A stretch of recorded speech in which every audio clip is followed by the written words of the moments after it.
For more information about this or any episode of the podcast, check out the website at philosophizethis.org. We have additional content, further reading, transcripts of every show, all free, of course. But if you value the show as an educational resource and you want to help keep it going, you can find out more about how to do that at patreon.com/philosophizethis. Or alternatively, if you're buying something from Amazon this week anyway, consider clicking through our banner. It's at the bottom center of the landing page of philosophizethis.org.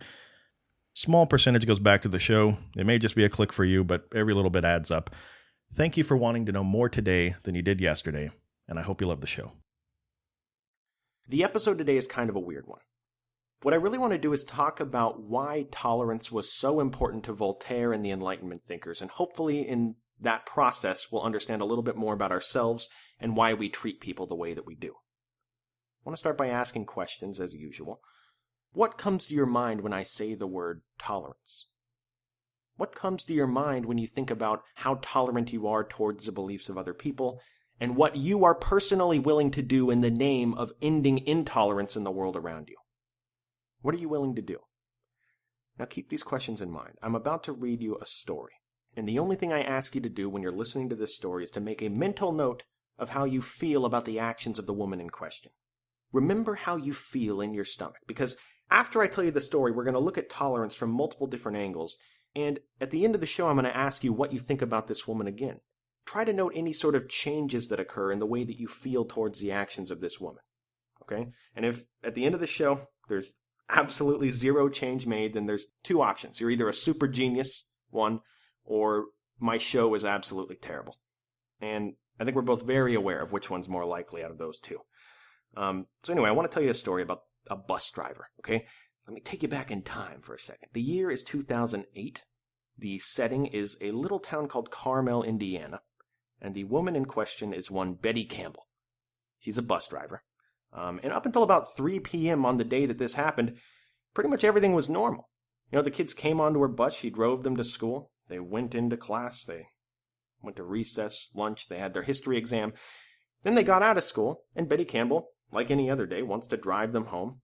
That's her job, right? Just as a carpenter is supposed to make things out of wood, Betty Campbell is supposed to drive these kids home. Now, as she's driving these kids home from school that day, she overhears a conversation going on about 3 rows back from her. It's between a girl named Rachel Zimmer and one of her classmates, and what they're talking about is the upcoming election. The presidential campaign of Barack Obama versus John McCain. What a wonderful time in American history that was, right? Tons of great cable news to watch, tons of divisive issues that could separate the country down the middle and make us hate each other for a while. What more could you ask for in an election cycle? So the bus driver overhears Rachel Zimmer talking about her political beliefs. She says that she would never vote for Barack Obama because of his positions on gay marriage and abortion. She just couldn't do it. Now, the bus driver strongly disagrees with this, okay? And there are many different things she could have done at this point to try to diffuse the situation or even just ignore it. But let's talk about what she decided to do. So at this point, after hearing the girl talk about how she doesn't want gays to be able to get married or women to be able to get abortions, she pulls over the bus. She pulls her little portable soapbox out from underneath her overstuffed chair, and she begins to evangelize to the rest of the bus. She begins to publicly flog this girl for believing the stuff that she does. At one point, she calls her a, quote, stupid little bigot. At one point, she says that she will actually eat her alive if she says anything racist. It escalated pretty quickly. Now, at this point, she gets off the soapbox, she gets back in her overstuffed chair, she continues her route home. She drops everybody off, including this girl, and at this point, she decides to double back, stop at the girl's house, bring her and her sister back up onto the bus, and continue to lambaste them for another half hour, 45 minutes, about how they're wrong, she's right, and they should change their opinion about what they believe. Eventually, the girl breaks down and starts crying in the bus. The woman lets her out. Her parents call the school district, and eventually a lawsuit's filed later on. But I want to add just kind of like an alternate ending to the story. Let's say if at this point, when the girl starts breaking down and crying, that's not enough of a concession for the bus driver. Let's say that she wants the girl to change her mind, or else she's not letting her get off that bus. Let's say that the girl refuses to change what she believes. Let's say the bus driver pulls the handle to lock the doors. She drives her creepy school bus behind a bale of hay or a barn or whatever they have in Carmel, Indiana. And she kills her. Bullet in the head, burned at the stake, beheading, whatever you feel like. Now let's break down the story a little bit, okay? What would you have done in that very same situation? How far would you have been willing to go to change that person's mind if you disagreed with them? Because there's probably some point in the story that you agreed with the driver's actions, but she crossed the line. See, the problem is there's many different layers to the story. She seems reasonable up until a certain point, and then she keeps vamping it up. She keeps taking more and more extreme measures to get her point across. As we peel back those layers, fewer and fewer people agree with what her reaction was, until eventually at the end, the director's cut ending, she actually beheads the person for disagreeing with her. I'm pretty sure not many people listening to this show are going to agree with that. But let's just break it down, let's look at the layers, you can identify where you stand in all of this, okay? So the first layer is at the beginning of the story when the bus driver is just listening to the conversation going on behind her. The girl says something that she doesn't agree with, something that's very bigoted and intolerant in her opinion. Now, there is a certain percentage of people listening to this show right now that would react in this very same way. They would hear a belief that somebody holds that is actively causing harm to somebody else, and they would not say anything. They usually say, why should I? What business is it of mine what they think? I'm not going to take it upon myself to go and police everybody's thoughts for the rest of my life. No, I don't agree with them at all, but I'm going to let them make the mistakes that they have the right to make. I'm going to stay out of this one. Now, the second layer of the story is when the lady pulls over the bus, gets out her portable soapbox, stands up, and begins publicly flogging the girl for believing what she believes in front of all of her classmates.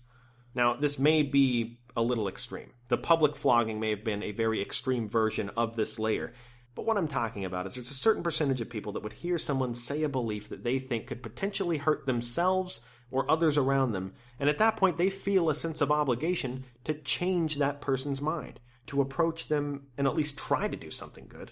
You know, maybe they won't get through to them in one conversation, but maybe they'll chip away at the veneer. Eventually, enough people have that same mentality, that person will change their mind about it. This person would say, well, maybe I'll fail, but I have to at least try, right?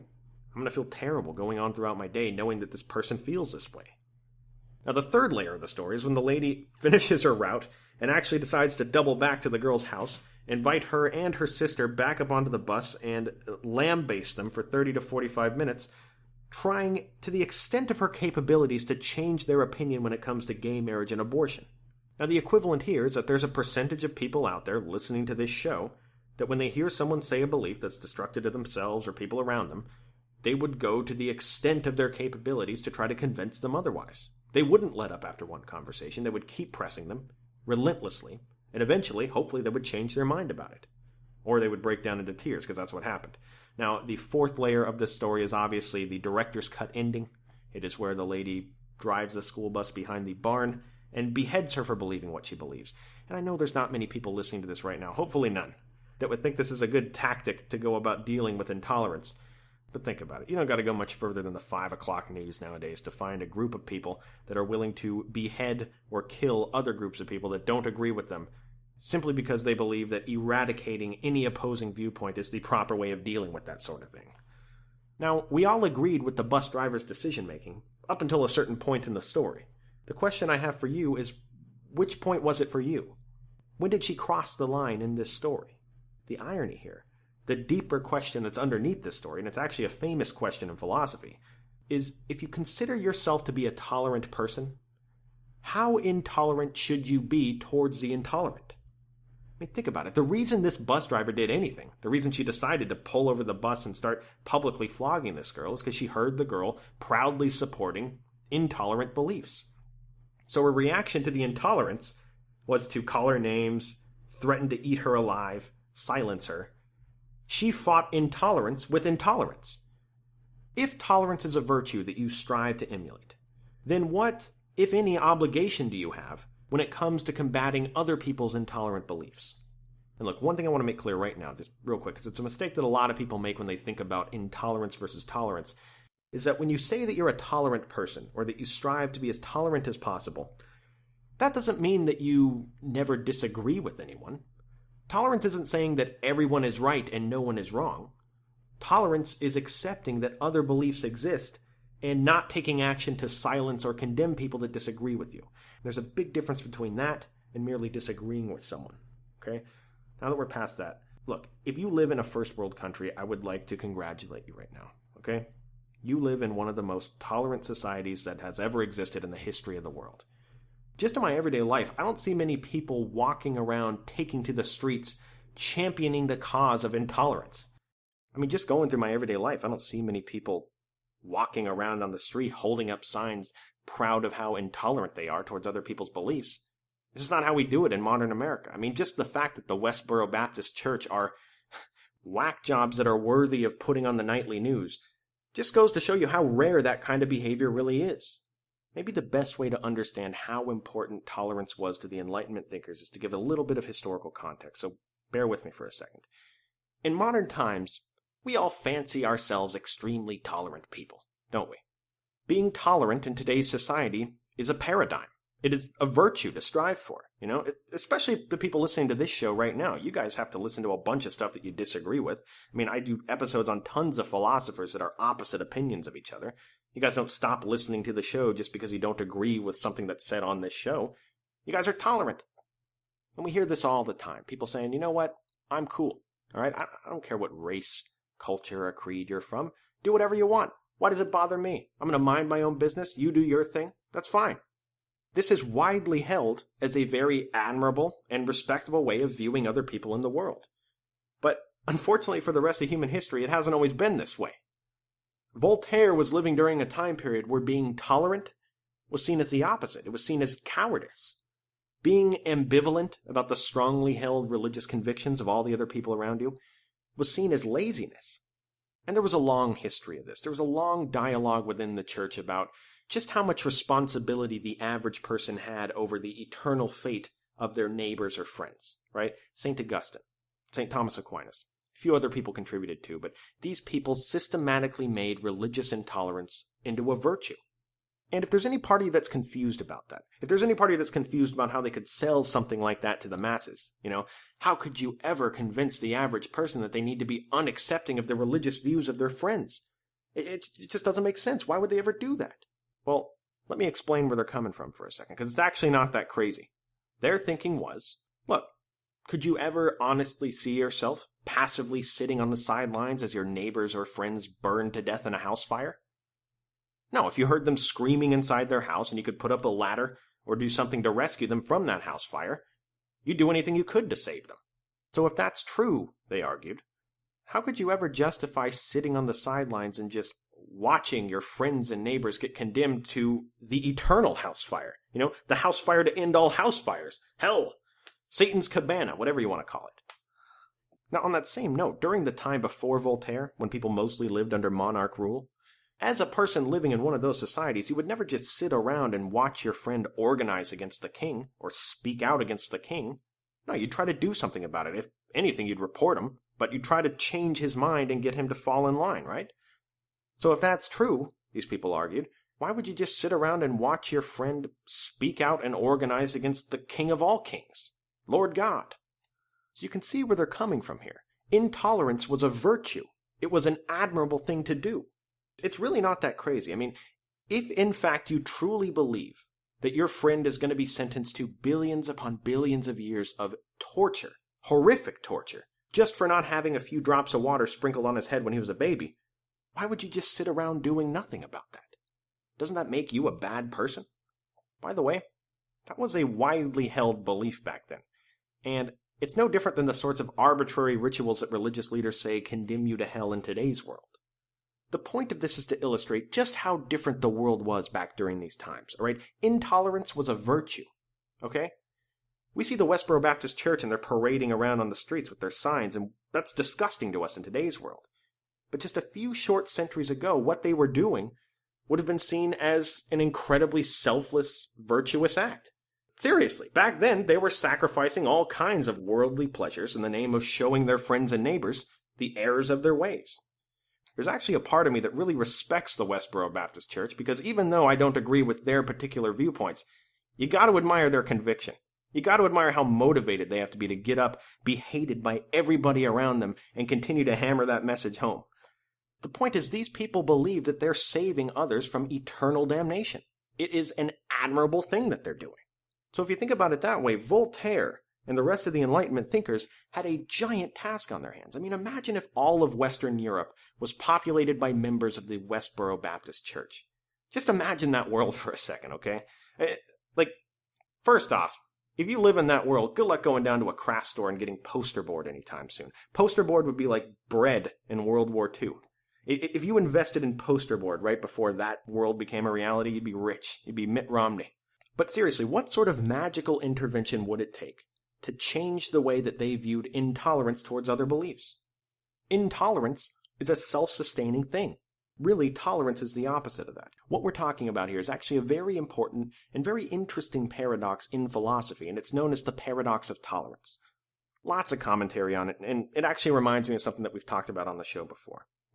Protagoras in ancient Greece, the sophist, right? He has the famous beginning to his refutations that man is the measure of all things. That there is no good or bad in the world, but man makes it so. There is no absolute good or bad, or just or unjust, only what individual societies and people deem to be just or unjust. Now, the obvious contradiction here is that if everybody is right, regardless of what they say, then what about the guy that says he's right and everybody else is wrong? Either he's wrong or Protagoras is wrong. Now, Protagoras' position is known as relativism, and although it's not the same as tolerance in what we're talking about today, tolerance runs into a very similar problem when taken to the extreme. There was a famous scientist and philosopher in the 20th century that we're certainly going to be talking about in time. His name was Karl Popper, and I think he does a really good job at shining a lantern on the inherent problem that arises if we simplify things down to, tolerance is good, intolerance is bad. Is it really that simple? Karl Popper says no. He says, quote, "Unlimited tolerance must lead to the disappearance of tolerance. If we extend unlimited tolerance even to those who are intolerant, if we are not prepared to defend a tolerant society against the onslaught of the intolerant, then the tolerant will be destroyed and tolerance with them." End quote. So, think about what Karl Popper is saying here. If all the governments of the world had a meeting one day, a big tolerance summit, and they decided from this day forward we're all going to be tolerant of any set of beliefs regardless of what they are, then that eventually, as Karl Popper says, destines tolerance to be destroyed. Because if the tolerant are always tolerant towards people who are intolerant, then eventually the intolerant gain followers and power, and they are intolerant towards the people who are tolerant. And those tolerant people are going to sit by and be accepting on the sidelines of all the intolerant people who will continue to gain power and eventually do away with the tolerant. Sounds like a tongue twister, but it makes sense if you think about it. The important thing to consider here is that even though you may strive as hard as you can to be a tolerant person in your everyday life, is absolute tolerance really what you're going for as an individual? Is tolerance taken to the extreme, tolerant about anything, no matter what it is that really something that we should be striving for as a society? I would argue no. I would argue that every single person listening to this right now actually is a much more intolerant person than they realize. In fact, I would argue that, whether you realize it or not, there are hundreds of sets of beliefs that you work towards eliminating every single day when you just clock into your job. Let's talk about this for a second, okay? There are people out there in the world right now that hold a strong belief that killing people that do something wrong to you is not a bad thing to do. That murder is okay as a course of retribution. Are you tolerant of that belief that they hold? Here's another example. There are people out there right now that believe that molesting children is perfectly okay, that should be well within their rights. Are you tolerant of this belief that they hold? In fact, what are our laws other than just a collectively agreed upon set of intolerances? Don't we all actively pay into a system that's designed to prevent certain beliefs of certain people from coming to fruition? We do. Our structure of government is a tyranny of the majority, right? There are so many people out there, including me and hopefully everybody listening to this, that murderers, child molesters, drunk drivers, all these people should not be able to exercise their beliefs, that's okay. And we've created a society where if they do walk down the street and wantonly kill someone, we throw them in a cell for the rest of their life. That is intolerance. Plain and simple.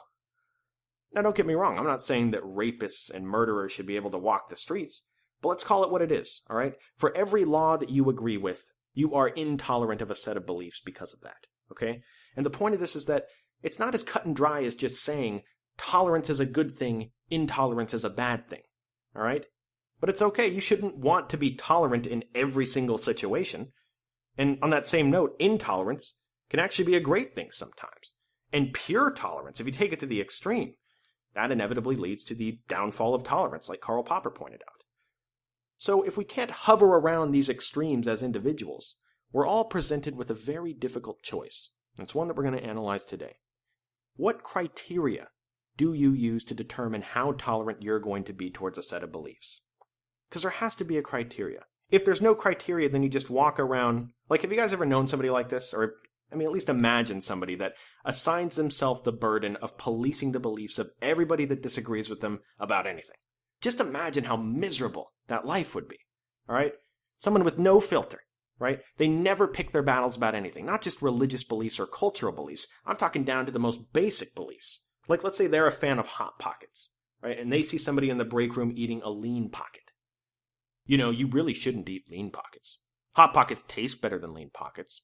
And Hot Pockets have more calories per cost, and they both cost the same, so that's more calorie to cost ratio efficiency. And you really should just eat half a Hot Pocket instead of a full Lean Pocket. No. How maddening would that be? Just walking around, everybody that you see that disagrees with you, you tell them what you think they're doing wrong. Nobody listening to this would advocate going around spending your entire life just trying to change people's minds about stuff like that. So we need a criteria. Which criteria do we use to determine when we step in and try to enforce laws against opposing viewpoints? Now, there's something I said in the belief episode about every belief that we hold that's actually very relevant here.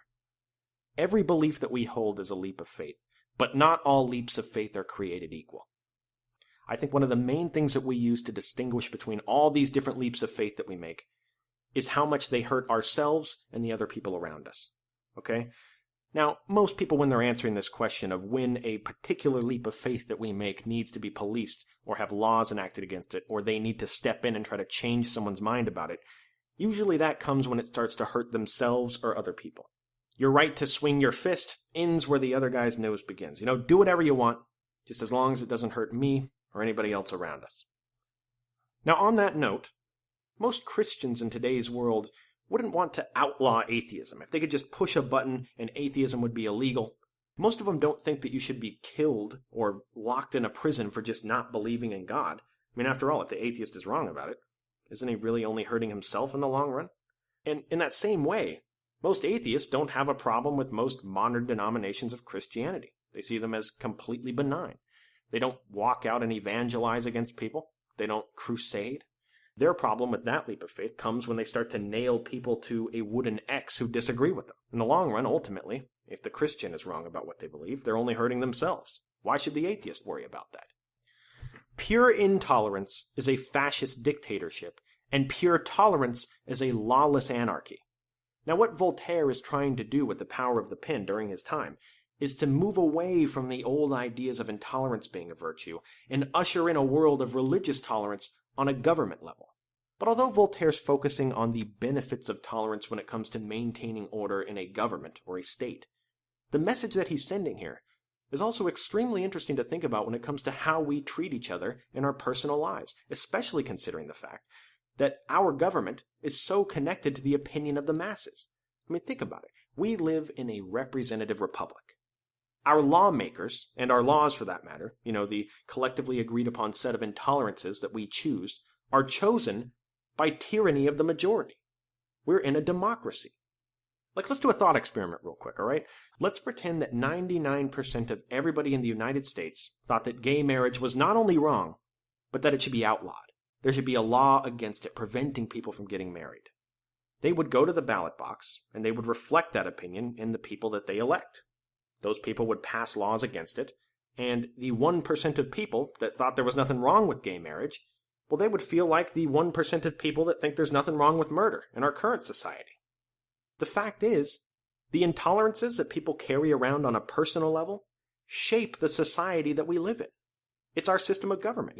Over the years, as people have become more and more comfortable with gay marriage, and more people are thinking that it shouldn't be outlawed, the resistance at the ballot box has died down. Eventually, there's large enough pockets of people that aren't intolerant of it anymore, and in certain states, they pass laws where it's allowed. Eventually, if the momentum continues in that direction, the sentiment spreads to the majority of the country and it's passed at a federal level. The only difference between the old world, where gay marriage was illegal, and the new world where gay marriage is legal, is a shifting of public opinion about what they're going to be intolerant towards. And that shifting of public opinion is really just millions of people shifting their own personal intolerances. Something interesting to think about is that this goes for anything.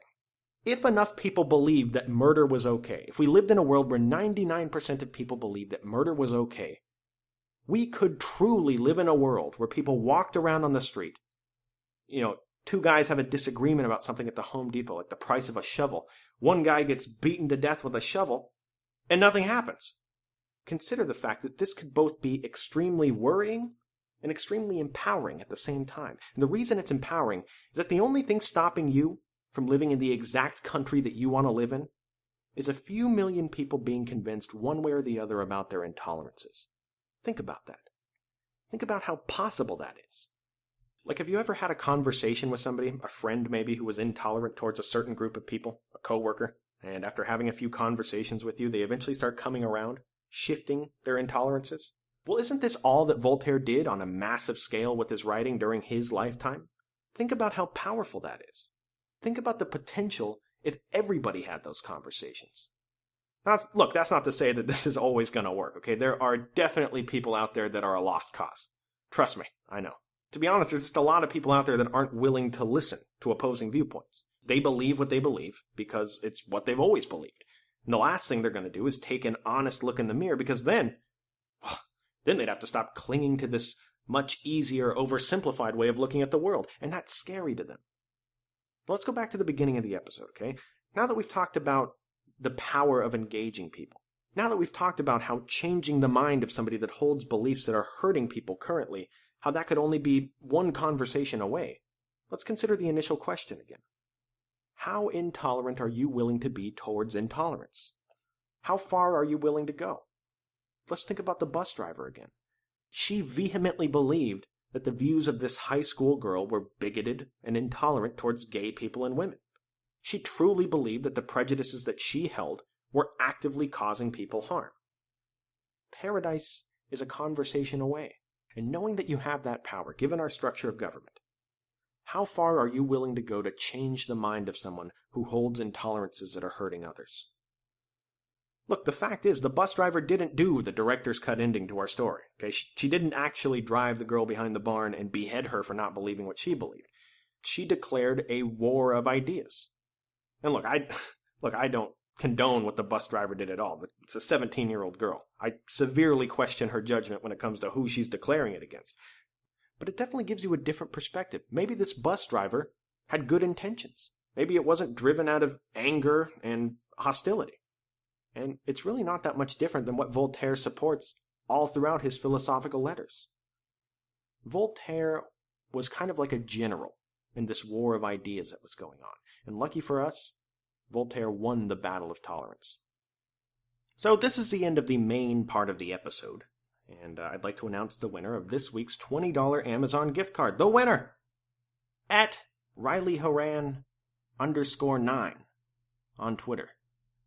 Because apparently Riley Haran's 1 through 8 were already taken before he came on Twitter. He says, quote, "What are some ways you cope with a tough situation, and are there any quotes that you live by daily?" End quote. Well, first and foremost, thank you, Riley, for contributing to the show. You truly make it possible. Couldn't do this without you. All that stuff.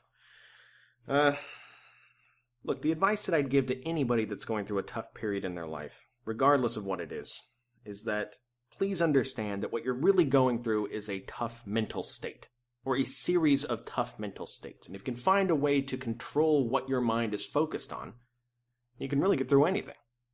Personally, I meditate. Twice a day, 30 minutes. It's not because I think it's magical or anything. I just truly think it's a useful exercise when it comes to cultivating that ability to focus and control your thoughts. Now, I do a lot of visualizations. I like to visualize myself as exactly the type of person that I want to be. Loving others constantly, a lot of compassion, a lot of appreciation exercises. Look, there's a lot of people out there that believe in The Secret. They think that their brain waves are manifest in the future, man. I don't really agree with that. Not that I don't agree with it. I don't believe in it. Look, I just think that as we think, so we become. As the famous fake Buddha quote goes. Your nervous system has a really hard time differentiating between some vivid imagination that's played over and over again in your head and reality. It starts to think that the imagination is real. It has a hard time differentiating between those two. There's techniques in cognitive behavior therapy that do similar things in psychology. I'm not going to ramble about this any longer. When it comes down to it, the reason why I do it is because I've experienced a lot of positive results myself. And I think that with enough practice, you can become the boss of your own emotions. And when you're faced with tough things, it becomes much easier to deal with adversity because you can focus your mind where you want it to be. What's the other thing he asked? Quotes that I live by daily. Daily. That's tough. I feel like there's a lot of quotes that affect me in general. A lot of quotes that I build my life around. Daily, I feel like it's only one. And it kind of reminds me of a question that I like to ask people. Maybe you can ask people this in your everyday life, try to get to know them better. I like to ask people, if you were forced to get a tattoo, if a terrorist regime held an AK-47 to your head and said, you are getting a tattoo right now, what's it going to be? Well, if that happens, look, here's the way to evade it. Just say that you want a single dot right on your arm so it looks like a freckle or something like that, all right? That's the way to get out of that terrorist scheme, if you're ever held hostage. I don't know why you would be. Why am I talking about this right now? The tattoo that I would get, the thing that I say back when people pose a question back to me, is that the only thing that I feel strongly enough about to tattoo on my body for all of eternity, the only thing that I live by daily as far as quotes are concerned, is the famous one by Socrates. The unexamined life is not worth living. Personally, it's just something I believe in deeply. Anyway, congrats to Riley. Congrats to everybody else that's won in the past. Please keep submitting your questions, and you have a great chance every week at winning a $20 Amazon gift card. Thank you for listening. I'll talk to you next time.